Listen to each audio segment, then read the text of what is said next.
Hello traders, welcome back to another video of the lineup trading. So आज के video में मैं आपको एक ऐसा रिस्क मैनेजमेंट मेथड के बारे में बताने वाला हूँ गाइस। अगर आप लोग इस रिस्क मैनेजमेंट मेथड को फॉलो कर लेते हो तो आई कैन गारंटी यू कि आप कभी भी अपने प्रॉफर्म को लॉस करने वाले नहीं हो। ठीक है, इवन अगर आपका विन रेट कम भी है तो भी अगर आप लोग अपना रिस्क मैनेजमेंट को फॉलो करते हो 1:2 1:3 जो भी अगर आपका RR है उसको अगर फॉलो करते हो तो भी आप लोग प्रॉफिटेबल बन जाओगे। लेकिन एक कैच है गाइस, आप लोगों ने यूट्यूब पे जो रिस्क मैनेजमेंट सीखा है कि विन रेट मान लो 40% है, 1:2 का रिस्क रिवॉर्ड है, ठीक है, तो ऑल ओवर आप जो है 100 ट्रेड के अंदर 60 ट्रेड लॉस करोगे और 40 ट्रेड पे प्रॉफिट करोगे। लेकिन जब प्रॉफिट करोगे तो 80 रुपये का प्रॉफिट करोगे और लॉस करोगे तो 60 रुपये का, तो नेट टू नेट आप 20 रुपीज़ के प्रॉफिट में ही रहोगे। ये रिस्क मैनेजमेंट सिर्फ हाफ है, ये पूरा रिस्क मैनेजमेंट नहीं है कि 50% का विन रेट है और 100 ट्रेड के अंदर मैं 50 ट्रेड प्रॉफिट करूंगा। जब प्रॉफिट करूंगा तो 50 × 2 तो मैं 100 रुपये का प्रॉफिट करूंगा, 50 लॉस करूंगा तो नेट टू नेट 50 रुपीज़ का प्रॉफिट करूंगा।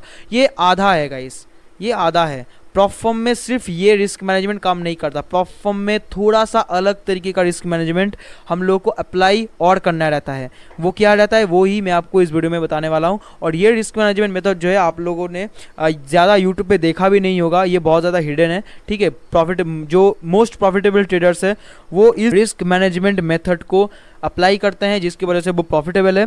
तो चलो गाइस, मैं आपको वो रिस्क मैनेजमेंट मेथड भी बताता हूँ और इसको अप्लाई करके मैंने अपना $10,000 का जो रिसेंट मैंने 3-4 महीने में ख़रीदा हुआ था उसको मैंने सर्वाइव किया हुआ है। जो 1 स्टेप का जो अकाउंट है, मैं भी आपकी तरह ही बिगिनर था कुछ महीने पहले, लेकिन अभी मैं एक सर्वाइवल मोड में आ चुका हूँ। मैं अभी लॉसेस नहीं करता, लेकिन अभी मैं प्रॉफिटेबल भी बन जाऊँगा बहुत जल्दी। ठीक है, लेकिन जो बिगिनर्स है गाइस उन लोगों के लिए मैं आप लोग ये रिस्क मैनेजमेंट मेथड मैं आपको बताना चाहता हूँ कि ये जो रिस्क मैनेजमेंट मेथड है गाइस ये बहुत इफेक्टिव है और ये बहुत ज़्यादा प्रैक्टिकल रिस्क मैनेजमेंट मेथड है। ठीक है, अगर आप इसको अप्लाई करना सीख लिया एग्जैक्टली में मैं जैसे आपको सिखाऊंगा इस वीडियो में, अगर आप लोगों ने एग्जैक्टली में वैसे अप्लाई करना सीख लिया तो आप लोगों का जो प्रॉफर्म फेलियर का जो चांसेस है वो बहुत कम हो जाएगा, बहुत एक्सट्रीमली डिक्रीज कर जाएगा। आप लोग हर एक प्रॉफर्म को ईजिली पास कर पाओगे, लेकिन थोड़ा सा पेशेंस चाहिए इस रिस्क मैनेजमेंट के मेथड को जो है एग्जीक्यूट करने के लिए।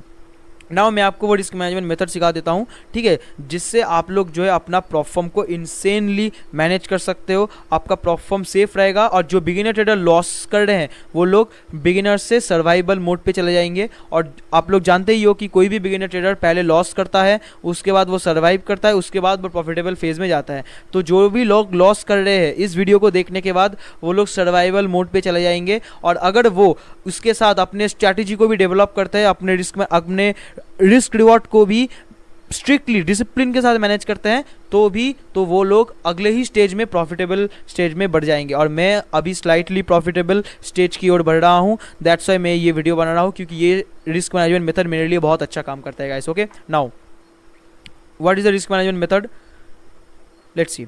मैं आपको एक एग्जाम्पल के साथ ये रिस्क मैनेजमेंट मेथड जो है सिखाऊंगा। आप लोग जो है कैलकुलेशन अपने अपने कैपिटल के साथ कर सकते हो, लेकिन ये जो रिस्क मैनेजमेंट है ये स्पेशली फॉर प्रॉफर्म है गाइस, सिर्फ प्रॉफर्म के लिए ये रिस्क मैनेजमेंट मेथड अच्छे से काम करता है। अपने पर्सनल कैपिटल के लिए ये उतना ज़्यादा ये मतलब आप लोग अगर अप्लाई ना भी करो तो भी ठीक है, लेकिन प्रॉफर्म के लिए ये ज़रूर अप्लाई करना। जो भी लोग प्रॉफर्म ट्रेड करते हो फॉरेक्स में वो लोग इस रिस्क मैनेजमेंट को अप्लाई ज़रूर करना चाहिए, मैंडेटरी है, कंपलसरी है guys. Okay, now let's see, you have a $10,000 funded account. Okay, मैं $10,000 का एक फंडेड अकाउंट से मैं एग्जाम्पल ले रहा हूँ। ठीक है, $10,000 के जगह आप लोग $50,000 से भी कैलकुलेशन कर सकते हो। वो कैलकुलेशन जो भी जैसे भी मैं कैलकुलेट करता हूँ उसी तरीके का कैलकुलेशन मैं आपको करना है अपने फंडेड अकाउंट के कैपिटल के हिसाब से। मैं जस्ट एग्जाम्पल के लिए $10,000 का फंडेड अकाउंट ले रहा हूँ। मान लो एक $10,000 का फंडेड अकाउंट है।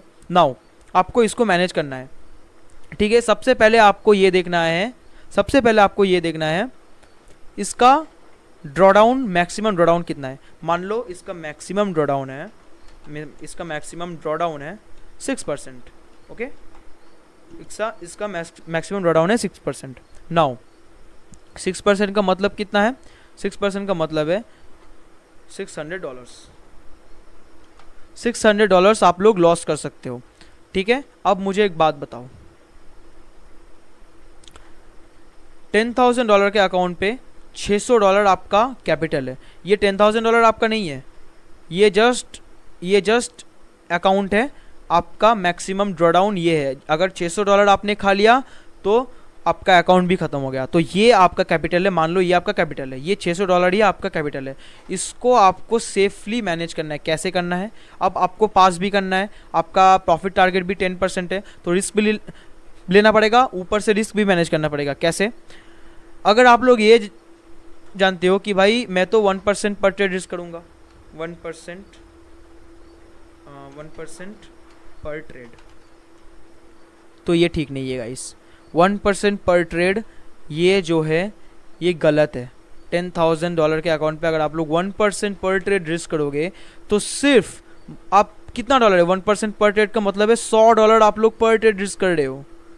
अगर आप लोगों ने सिर्फ 6 trade back to back loss कर दिया, या फिर ऑल ओवर अगर आप लोगों ने मान लो 4 लॉसेस किए, 1-2 प्रॉफिट किए, उसके बाद वापस से लूजिंग स्ट्रीक में चले गए, तो आप $100 से अगर आप लोग 6 ट्रेड्स अगर आप लोग बैक टू बैक लॉस करते हो तो आपका ये जो 6% का अकाउंट ये ब्रीच हो जाएगा। और 6 लॉसेस इन अ रो ये आना बहुत ज़्यादा नॉर्मल है फॉरेक्स में, ठीक है। आप लोग फॉरेक्स में ट्रेड करते हो, 24 घंटे मार्केट ओपन रहता है, बहुत सारे अपॉर्चुनिटीज़ बनते हैं, ठीक है। तो वहाँ पे आपका जो लॉसेस होने के चांसेस है बैक टू बैक लॉसेस, वो 6 trades back to back losses हो भी सकते हैं, ठीक है। ये नॉर्मल है guys, back to back 6 losses हो सकते हैं। इसके लिए 1% पर ट्रेड रिस्क ये बहुत ज़्यादा रिस्की है गाइस। जो लोग बोलते हैं कि 1% पर ट्रेड रिस्क सबसे ज़्यादा सेफ है, वो पर्सनल कैपिटल पे है, प्रॉप फर्म पे नहीं है। प्रॉप फर्म पे ये आपका कैपिटल है, जो 6% ड्रॉडाउन है ना, ये आपका कैपिटल है। अब इसको कैसे मैनेज करना है? आपको इसको डिवाइड करना है 10 से। कैसे मैनेज करना है? इस $600 को आपको डिवाइड करना है 10 से। मान लो फ्रेश आपका $10,000 का अकाउंट है, जैसे ही आप लोग फर्स्ट टाइम ट्रेड करने के लिए बैठोगे, आपको सबसे पहले देखना है आपका मैक्सिमम ड्रॉडाउन 6%, इसका मतलब $600। अब ये अलग अलग अकाउंट के लिए अलग अलग हो सकता है, ठीक है। $10,000 के लिए मैं कैलकुलेट कर रहा हूँ। $600 का आपका मैक्सिमम ड्रॉडाउन है। अब $600 के ये मैक्सिमम ड्रॉडाउन को आपको कैसे मैनेज करना है? क्या 6 ट्रेड में ही आपको इसको उड़ाना है? नहीं, आपको मिनिमम रखना है 10 ट्रेड्स, क्योंकि एक प्रॉफिटेबल ट्रेडर जो जेन्युइनली सिस्टम के साथ ट्रेड करता है, अपने जो है अच्छे से एनालिसिस करके ट्रेड करता है, वो back to back 10 trade losses नहीं कर सकता, ठीक है। ये बहुत ज़्यादा, लेकिन 6 ट्रेड लॉस हो सकता है, क्योंकि 6 ट्रेड जो है 50% विन रेट या फिर 60% विन रेट पे 6 trade in a row loss बहुत ज़्यादा कॉमन होता है। लेकिन 10 ट्रेड इन अ रो वो बहुत ज़्यादा लो विन रेट पे रहता है, ठीक है। और इतना लो विन रेट किसी का नहीं रहता, ठीक है, जो भी प्रॉप फर्म ट्रेड करता है। आई होप आप लोग प्रैक्टिस करके ही, आप लोग एक्सपीरियंस लेके ट्रेड करते हो, तो आप लोग इन अ रो 10 ट्रेड लॉस नहीं करोगे। तो आपको सबसे पहले 10 ट्रेड का जो है आपको ये देखना है कि इसको 10 से डिवाइड करो, ताकि आप लोग सिर्फ 6 ट्रेड में नहीं 10 ट्रेड लो। अगर आप लोग 10 trade in a row loss करते हो तो आप $10,000 का अकाउंट ब्रीच कर दोगे। नाउ इसके अंदर भी कैच है, ठीक है। क्या कैच है? मान लो इसको आपने $600 को 10 से डिवाइड करना है आपको, ठीक है। सबसे पहला काम है $600 डिवाइडेड बाई 10, ठीक है, इक्वल टू $60, ओके। तो $60 जो है आपका रिस्क पर ट्रेड है। ये $60 पर ट्रेड, $60 आपका पर ट्रेड रिस्क होगा। जब आप पहली बार ट्रेड करने बैठ रहे हो, ठीक है, जब पहली बार ट्रेड करने बैठ रहे हो तब $60 आपका पर ट्रेड रिस्क होगा, ओके। तो आपका क्या होगा? 10 ट्रेड लेने के बाद आपका जो है $600 का ये जो ड्रॉडाउन आपका ब्रीच हो जाएगा। नाउ एक कैच और है, मान लो आपका 3% लॉस हो जाता है, मान लो 3% आप लॉस कर देते हो। अब आपको क्या करना है? जब आप तो 3% लॉस कर देते हो, इसके बाद आपको वापस से सेम मेथड को वापस अप्लाई करना है। अब आपके पास कितना पैसा है बचे, मतलब कितना पैसा बचा है अभी? देखो, $10,000 के अकाउंट पे अगर आप लोग 3% लॉस कर देते हो, उसके बाद आपके पास बचा रहता है 6% का मतलब है $600, 3% का मतलब है, इसका मतलब रेस्ट आपके पास $300 अभी भी अवेलेबल है। अब इस $300 को आपको डिवाइड करना है 10 से, और आपको देखना है कि आपका रिस्क पर ट्रेड कितना रहता है। $30 पर ट्रेड, $30 पर ट्रेड, ये आपका रिस्क पर ट्रेड रहेगा, ठीक है। यहाँ पे डॉलर मैं लिख देता हूँ, ओके, यप, ओके। सो $30 पर ट्रेड आपका रिस्क होगा जब आप अपने मैक्सिमम ड्रॉडाउन का हाफ, जब आप लोग ख़त्म कर दोगे, मान लो $600 आपका टोटल है, इसका जब हाफ लॉस कर दोगे, मतलब 50% जब आप $600 का लॉस कर दोगे, आपको वापस से ये इसको करना है, जब इस $300 को वापस से 10 से डिवाइड करके $30 पर ट्रेड रिस्क करना है, ठीक है। ऐसे इससे आप लोगों को क्या होगा, आपका जो है ज़्यादा से ज़्यादा ट्रेड्स आपको मिलेंगे, और ऐसा नहीं होगा कि आप लोग हर ट्रेड लॉस करोगे, ठीक है। मिनिमम 1:2 मैनेज करना, ये मैंडेटरी है, ये कंपलसरी है। मिनिमम 1:2, इससे ज़्यादा लोगे तो वो तो और भी अच्छा है, ठीक है। वो आपके स्ट्रैटेजी के ऊपर बेस करता है, आपके सिस्टम के ऊपर बेस करता है, ठीक है। मिनिमम 1:2 आपको लेते हुए चलना है, ठीक है, और इसको फॉलो करना है।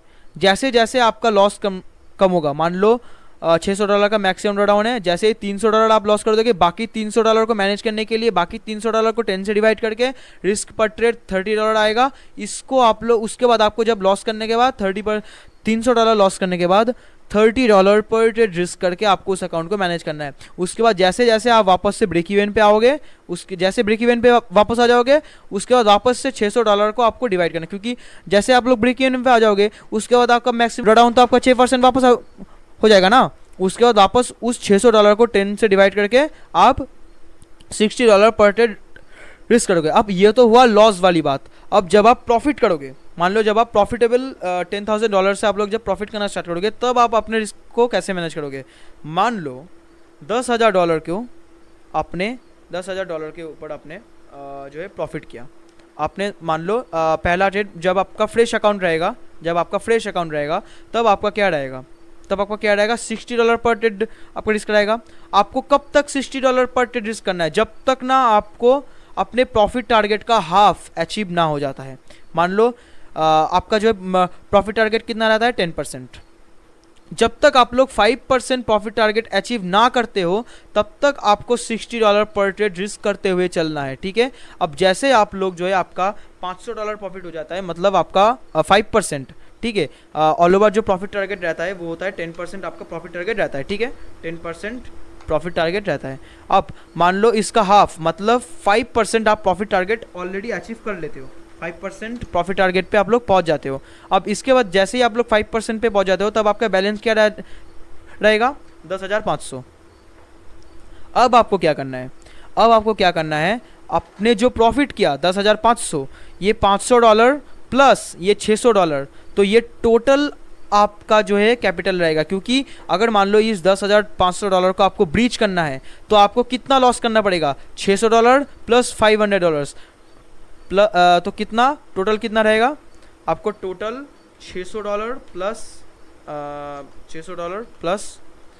$500 इक्वल्स टू $1,100। तो आपका $1,100 टोटल आपको लॉस करना पड़ेगा इस अकाउंट को ब्रीच करने के लिए। तब आपको क्या करना पड़ेगा, अब प्रॉफिट को बढ़ाने के लिए आपको 1100 को 10 से डिवाइड करना पड़ेगा। क्योंकि अभी आप प्रॉफिट में हो, तो अभी आपको रिस्क भी बनाना पड़ेगा, क्योंकि फर्म भी तो क्लियर करना है। लॉस जितना देखो, रिस्क मैनेजमेंट का क्या टेक्निक है, जैसे जैसे आप लॉस करते जाओगे, ठीक है, 3% लॉस किया, रिस्क पर ट्रेड और घट गया, और जैसे जैसे प्रॉफिट करते जाओगे आपका रिस्क पर ट्रेड बढ़ता जाएगा, ठीक है। जब आपका फ्रेश अकाउंट था तब $60 पर ट्रेड रिस्क का था। जब आपने 3% लॉस कर दिया, उसके बाद आपका $30 पर ट्रेड रिस्क था। और जब आपने अपने प्रॉफिट टारगेट का हाफ अचीव कर लिया 5%, तब तक आपको $60 पर ट्रेड रिस्क करना है। जब आप 5% अचीव कर लोगे, तब आपको अपना रिस्क पर ट्रेड बढ़ाना है, ठीक है। तब आपको क्या करना है, ये जो है $500 प्लस $600 इसको ऐड करके होता है $1,100। अब इसको आपको डिवाइड करना है 10 से। जैसे आप इसको 10 से डिवाइड करते हो, $1,100 डिवाइडेड बाई 10, ठीक है, इक्वल्स टू आता है आपका $110। मतलब $100 के आसपास, मतलब 100 से $110 का आपका पर ट्रेड तब रिस्क रहेगा, ठीक है। अब क्या करना है, जब $110 जब आपका पर ट्रेड रिस्क $110 हो जाएगा, तब आपका प्रॉफिट भी बढ़ जाएगा। तो इस तरीके से आपका जैसे जैसे प्रॉफिट बढ़ता जाएगा, रिस्क पर ट्रेड बढ़ता जाएगा। जैसे जैसे आपका जो है लॉस होता जाएगा, रिस्क पर ट्रेड भी घटता जाएगा। Okay, this is the method of this risk management. Now अब जब आप मान लो 10,500 से वापस से अगर आप लोग लॉस करके ब्रेक इवन पे आ जाते हो तब वापस से आपको सेम मेथड करना है, $60 पर ट्रेड। जैसे ही आप लोग वहाँ से वापस लॉस करते हो $30 पर ट्रेड। जब वापस से यहाँ से ब्रेक इवन पे आते हो तो ब्रेक इवन पे वापस से आपको $60 पर ट्रेड करना है। उसके बाद वापस से जब 5% प्रॉफिट पे कर जाते हो तब आपको $1100 पर ट्रेड। मतलब सिंपल मेथड है गाइस। जब आप अपना प्रॉफिट टारगेट का हाफ अचीव कर लोगे तो पूरा का पूरा जो है आपका जो ड्रॉडाउन जितना आपको जितना लॉस करने के बाद आपका अकाउंट ब्रीच होगा, पूरा का पूरा आपको 10 से डिवाइड करना है, रिस्क पर ट्रेड निकल जाएगा, वो आपको रिस्क पर ट्रेड होगा। और जैसे जैसे आपका लॉस होता जाएगा, मान लो मैक्सिमम ड्रॉडाउन का हाफ लॉस हो जाता है, उसके बाद वापस से 10 से डिवाइड करना है और ऐसे ही करते हुए आपको अपना रिस्क मैनेजमेंट को इम्प्रूव करना है। ठीक है, सिंपल सा बात है गाइस, एकदम सिंपल सा। मैं आपको वापस से रिकैप दे देता हूँ। $10,000 का अकाउंट है, मैक्सिमम ड्रॉडाउन $600 है। अब $600 का हाफ लॉस हो जाता है। अब $600 को आपको डिवाइड करना है 60 से। $60 पर ट्रेड कब तक आपको रिस्क करना है? तब तक करना है जब तक ना आपको 10,500 जब तक ना आप अपना प्रॉफिट टारगेट का हाफ अचीव ना कर लेते हो, या फिर आप अपना मैक्सिमम ड्रॉडाउन का हाफ लॉस ना करते हो। जब आप अपना मैक्सिमम ड्रॉडाउन का हाफ लॉस कर देते हो, $300 लॉस कर देते हो, उसके बाद उस $300 को वापस से 10 से डिवाइड करते हुए $30 पर ट्रेड रिस्क करना है। और जब आप $60 पर ट्रेड रिस्क करते हुए वापस $10,500 पे पहुंच जाते हो तब आपको $110 को पर ट्रेड रिस्क करना है। अब ये कैलकुलेशन अलग अलग प्लेटफॉर्म के लिए अलग अलग हो सकता है। ठीक है, $50,000 के लिए अलग होगा। ठीक है, लेकिन ये कैलकुलेशन सेम होगा, बस ये नंबर्स अलग हो जाएगा। ठीक है, बाकी कैलकुलेशन एकदम सेम है। 6% 3% लॉस होने के बाद वापस से 10 से डिवाइड, या तो 10,500 पे जाने के बाद वापस से 10 से डिवाइड। और फ्रेश अकाउंट पे $600 6% होगा, उसके आपको 10 से डिवाइड करना है, $60 पर ट्रेड रिस्क करना है। और this is the exact method of your risk management in the platform. अगर आप लोगों ने इसको अप्लाई करना सीख लिया ना गाइस, तो आप लोग जो है एक लूजिंग फेज से सर्वाइवल फेज में चले जाओगे। उसके बाद आप लोग प्रॉफिटेबल इजीली बन जाओगे अगर आप लोग 1:2 मिनिमम रिस्क रिवार्ड मैनेज करते हो, अपने सिस्टम को फॉलो करते हो। ओके, नाउ अगर आप लोगों को ये वीडियो पसंद आता है, ये रिस्क मैनेजमेंट अगर आप लोगों को अच्छा लगता है तो कमेंट जरूर करना, वीडियो को लाइक जरूर करना, और ऐसे लर्निंग वीडियोस आगे और आने वाले हैं। ठीक है, तो मिलते हैं गाइस किसी नेक्स्ट वीडियो पे। जय हिंद।